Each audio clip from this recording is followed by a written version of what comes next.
Shalom saudaraku yang terkasih, senang kita bisa berjumpa dalam Worship from Heart di hari yang berbahagia ini. Saya mau mengajak kita semua menyembah Tuhan lebih dan lebih dalam lagi. Kita mau merasakan kehadiran Allah yang nyata atas hidup kita. Satu hal yang kita harus sadar, Allah tidak memilih tinggal di gedung yang mewah, yang bagus, yang agung. Tapi Allah memilih tinggal di bejana tanah liat, tinggal di dalam hati setiap kita. Dia dekat dengan kita, bahkan dia lebih dekat dari pakaian yang kita kenakan. Hari ini kita mau merasakan kehadiran Tuhan yang begitu indah dalam hidup kita.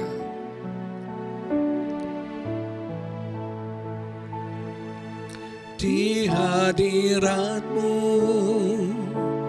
ku bersujud, menikmati kehadiran-Mu.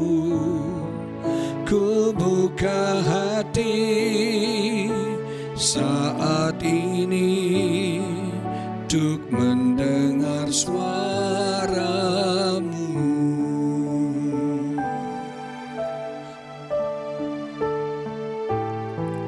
Di hadirat-Mu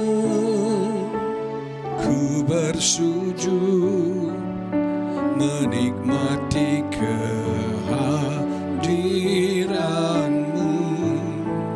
Ku buka hati saat ini untuk mendengar suara-Mu.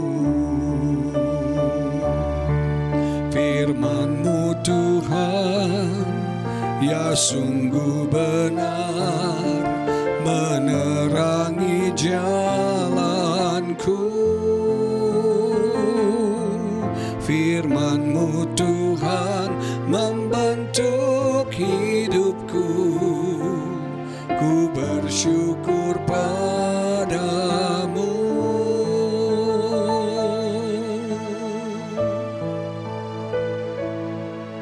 Di hadirat-Mu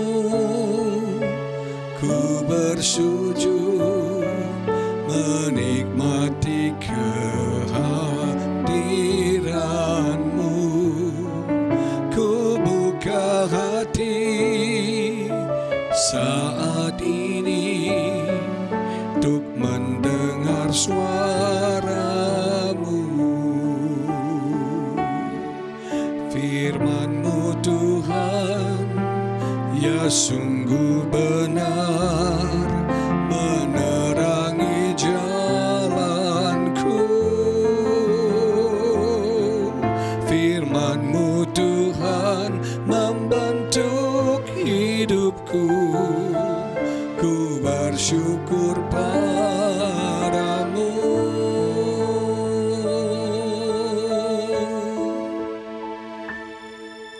Di hadirat-Mu ku bersujud, menikmati kehadiran-Mu. Ku buka hati saat ini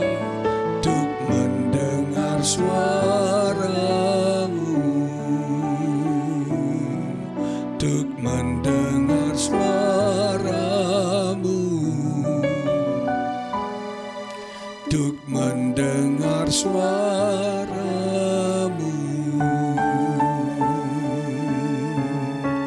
Haleluya.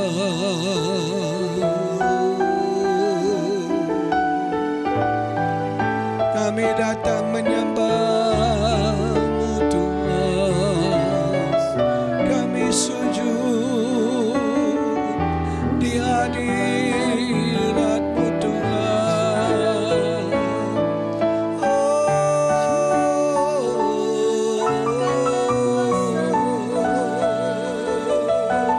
Inaralalamayanalamo. Inaralalama.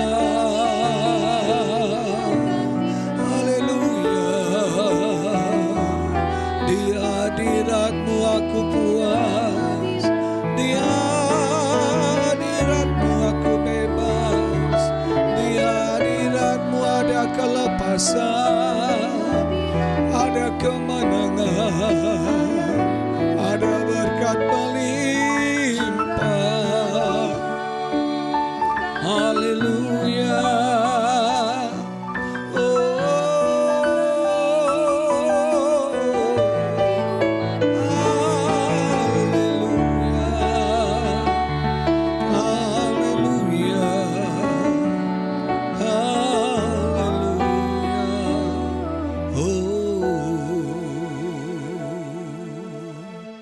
Terima kasih Tuhan. Kami butuh hadirat-Mu memenuhi hidup kami. Kami butuh hadirat-Mu menyertai kami. Kami butuh hadirat-Mu menuntun jalan hidup kami. Kami butuh hadirat-Mu Tuhan menolong setiap kami. Kami butuh hadirat-Mu Tuhan.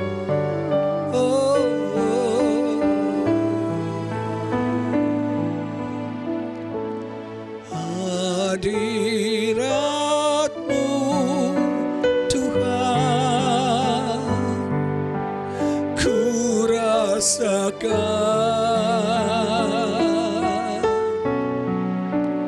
kekudusan-Mu Bapa, penuhiku.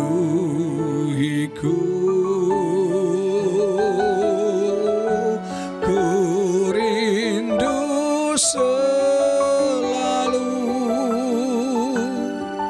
diam dalam bait-Mu,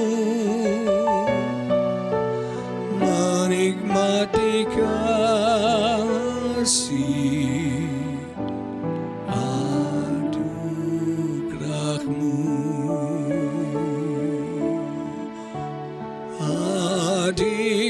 Hadirat-Mu Tuhan, ku rasakan kekudusan-Mu Bapa, penuhiku.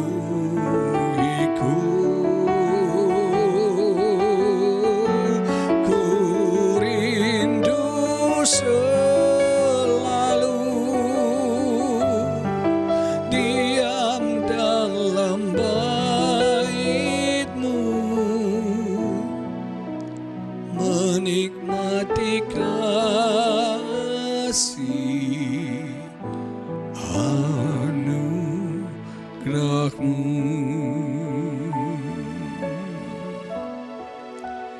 Menikmati kasih anugerah-Mu.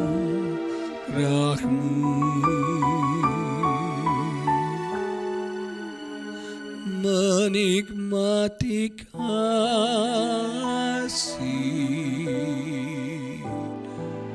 anugerah-Mu.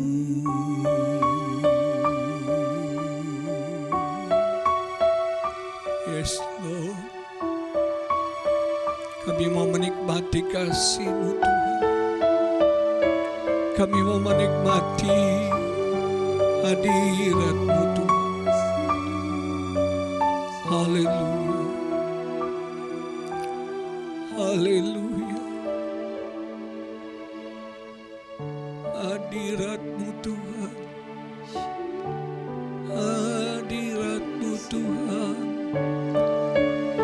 dalam hidup setiap kami. Oh, nalalamayan nalamasyana. Kuririya nalamayan nalamashina nalamu. Nalalalamayan nalalamayan nalamu. Nalalalamayan nalamu. Nalalalamayan nalamalabalabalabala. Uralalalabalabalabalabalabalabalabala. Nalalalabalabalabalabala. Kami butuh hadirat-Mu Tuhan. Haleluya, haleluya. Berkati Tuhan firman-Mu ini, berbicara bagi setiap kami, menuntun, memimpin, menegur, menasihati, mengoreksi dan membangun hidup kami. Urapi hamba-Mu ya Bapa, urapi setiap kami. Di dalam nama Yesus kami berdoa. Amin. Saudaraku, saya mengajak kita membaca Kisah Rasul pasal yang ke-13, ayat yang ke-22 yang menulis demikian. Setelah Saul disingkirkan, Allah mengangkat Daud menjadi raja mereka. Tentang Daud, Allah telah menyatakan, Aku telah mendapat Daud bin Isai, seorang yang berkenan di hatiku dan yang melakukan segala kehendakku. Tuhan memilih Daud, mengangkat, mempromosikan Daud, karena Alkitab berkata Daud seorang yang berkenan di hatiku. Daud adalah orang yang mengerti hatinya Tuhan. Daud adalah orang yang mengerti keinginan Tuhan. Dan kalau kita pelajari dan kita kenal Tuhan, Anda tahu, hati Tuhan adalah hadirat-Nya. Hati Tuhan adalah hadirat-Nya. Kalau kita pelajari kemah suci yang dibangun Musa, ada 3 bagian. Yang pertama halaman, pelataran. Yang kedua ruang kudus. Dan yang ketiga ruang maha kudus. Hati Tuhan itu adalah di ruang maha kudus. Kenapa bait suci itu dibangun? Supaya Tuhan bisa berjumpa dengan anak-anak-Nya. Supaya Tuhan bisa berjumpa dengan umat-Nya. Tuhan rindu bersekutu dengan kita. Tuhan rindu dekat dengan kita. Tuhan rindu untuk selalu bisa menyayangi dan memperhatikan hidup setiap kita. Dan hati Tuhan ada di ruang Maha Kudus. Dan di ruang Maha Kudus hanya ada satu alat, yaitu tabut perjanjian. Anda tahu lambang tabut perjanjian adalah the presence of God, hadirat Tuhan. Dan Daud mengerti tentang hadirat Tuhan ini. Saudara tahu, tabut perjanjian terbengkalai selama 20 tahun. Ditaruh di rumah Abinadab. Tidak ada yang peduli. Tidak ada hakim-hakim yang mau tahu. Bahkan Saul pun tidak peduli dengan tabut perjanjian, dengan hadirat Allah. Bagi Saul kedudukan jauh lebih penting. Bagi Saul power, kekuasaan jauh lebih penting daripada hadirat Tuhan. Padahal kalau kita baca dalam kisah-kisah sebelumnya, Israel bisa memperoleh kemenangan-kemenangan yang besar ketika mereka membawa tabut perjanjian itu. Orang Filistin takut dengan orang Israel. Kenapa? Karena ada kehadiran Tuhan. Karena ada hadirat Tuhan yang memberikan kemenangan. Kalau ada hadirat Tuhan dalam hidupmu, maka hidupmu akan penuh dengan kemenangan. Akhirnya orang Filistin merampas tabut itu. Tapi apa yang terjadi? Justru petaka yang menimpa orang Filistin. Dewa mereka roboh di depan tabut dengan kepala patah putus, saudara, tercampak. sehebat-hebatnya kuasa iblis, tetap kuasa Tuhan yang paling hebat, yang paling tinggi. Roh jahat, roh setan, kuasa gelap tunduk kepada otoritas daripada Tuhan. Bahkan bagi orang Filistin, tabut tidak jadi berkat. Tabut malah jadi petaka, banyak penyakit yang muncul. Sehingga akhirnya mereka katakan, enggak benar ini, kita harus singkirkan tabut ini. Akhirnya mereka kembalikan tabut itu. Dan selama 20 tahun, tabut itu terbengkalai. Ketika Daud dipilih menjadi raja, diangkat menjadi raja, hal yang pertama yang dia lakukan, menyiapkan tempat bagi tabut itu di Yerusalem. Untuk itu dia harus mengalahkan orang Yebus.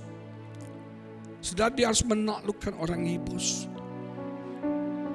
Dan kemudian dia memindahkan tabut itu ke Yerusalem. Cara yang pertama salah, karena dia pakai cara orang Filistin. Pakai gerobak ditarik oleh lembu, caranya salah. Tujuannya benar, maksudnya benar, tapi caranya salah. Tuhan marah. Akhirnya Usa meninggal, Daud marah.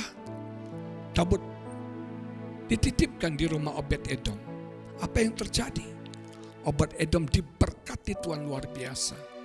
Percayalah saudaraku, di mana ada hadirat Tuhan, di mana hadirat Tuhan mendapat tempat, di situ ada berkat-berkat Tuhan yang luar biasa. Akhirnya Daud menyadari kesalahannya. Dia mencari Tuhan, dia bertanya kepada Tuhan, dan akhirnya dia memindahkan tabut itu dari rumah Obed-Edom ke Yerusalem dengan cara yang Tuhan mau. Yang menarik dari Daud adalah dia mencintai hadirat Tuhan. Dia menyadari dia bisa mengalahkan Goliat bukan karena dia hebat. Dia hanya anak umur 15-16 tahun. Gak mungkin bisa mengalahkan Goliat, raksasa, seorang tentara yang gagah perkasa, seorang pahlawan yang sudah terlatih dan berpengalaman dalam perang. Daud cuma bocah ingusan. Tapi dia sadar dia bisa mengalahkan Goliat karena ada hadirat Tuhan. Ada Tuhan yang menyertai dia. Makanya ketika dia jatuh dalam dosa perzinahan dengan Batsyeba, yang menjadi doa Daud dikatakan, jangan buang aku dari hadirat-Mu. Jangan Tuhan buang aku dari hadirat-Ku. Dia butuh hadirat Tuhan. Saudara sekalian, kita butuh hadirat Tuhan. Konsep omnipresence of God, Allah Maha Hadir. Konsep manifesting presence of God, hadirat Tuhan yang kita bisa rasakan. Tapi konsep yang ketiga yang paling penting, indwelling presence of God, hadirat Tuhan yang tinggal di dalam kita. Tahukah Anda, ada hadirat Tuhan di dalam kita. Tuhan dekat dengan kita. Tuhan ada di dalam kita. Hadirat Tuhan ada di dalam kita. Dan kita mau sungguh-sungguh menjaga hadirat Allah dengan hidup kudus, dengan hidup berkenan kepada Tuhan, dengan hidup selalu dekat mengasihi Tuhan, merenungkan firman-Nya, menyembah Dia. Kenapa saya adakan worship from heart ini? Karena hadirat Tuhan akan bekerja ketika kita menyembah Dia. Mari kita sembah Dia. Oh, haleluya, haleluya,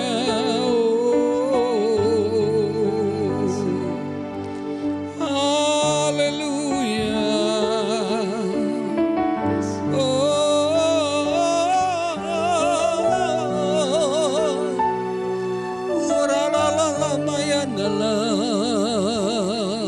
hari ini kita mau sungguh-sungguh mengangkat hati kita, membuka hati kita menyembah Dia.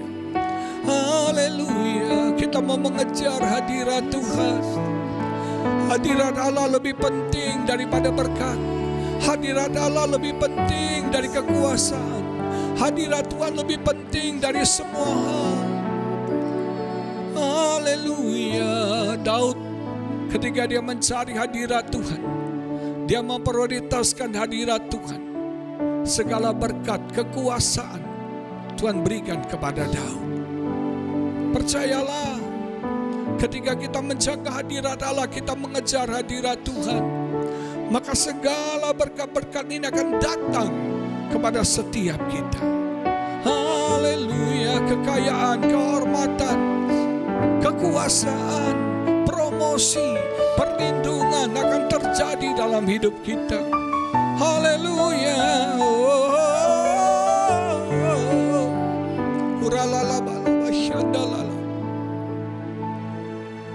Haleluya. Di hadirat Tuhan semua keperluan kita akan dicukupkan. Kita nggak perlu takut, kita nggak perlu khawatir. Tuhan akan pelihara hidup setiap kita.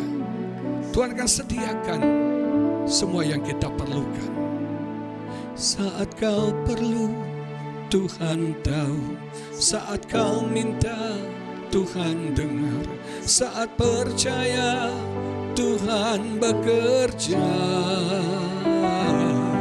Saat menangis, Tuhan tahu. Saat berdoa, Tuhan dengar. Saat bersyukur, Tuhan berkati. Saat kau perlu, Tuhan tahu. Saat kau minta, Tuhan dengar. Saat percaya, Tuhan bekerja. Saat menangis, Tuhan tahu. Saat berdoa, Tuhan dengar. Saat bersyukur, Tuhan. Saat kau perlu, Tuhan tahu. Saat kau minta, Tuhan dengar. Saat percaya, Tuhan bekerja. Saat menangis, Tuhan tahu. Saat berdoa, Tuhan dengar. Saat bersyukur, Tuhan berkati. Saat bersyukur, Tuhan berkati. Saat bersyukur, Tuhan berkati. Haleluya. Tuhan memberkati setiap anak-anak-Mu. Tuhan memberkati usaha, bisnis, pekerjaan. Tuhan memberkati rumah tangga. Tuhan memberkati keluargamu. Tuhan memberkati apapun yang kau lakukan. Tuhan mengangkat kau menjadi kepala dan bukan ekor. Engkau terus naik dan tidak pernah turun. Terimalah berkat di dalam nama Tuhan Yesus Kristus. Semua yang percaya, bersama-sama kita katakan amin. Tuhan Yesus memberkati saudara.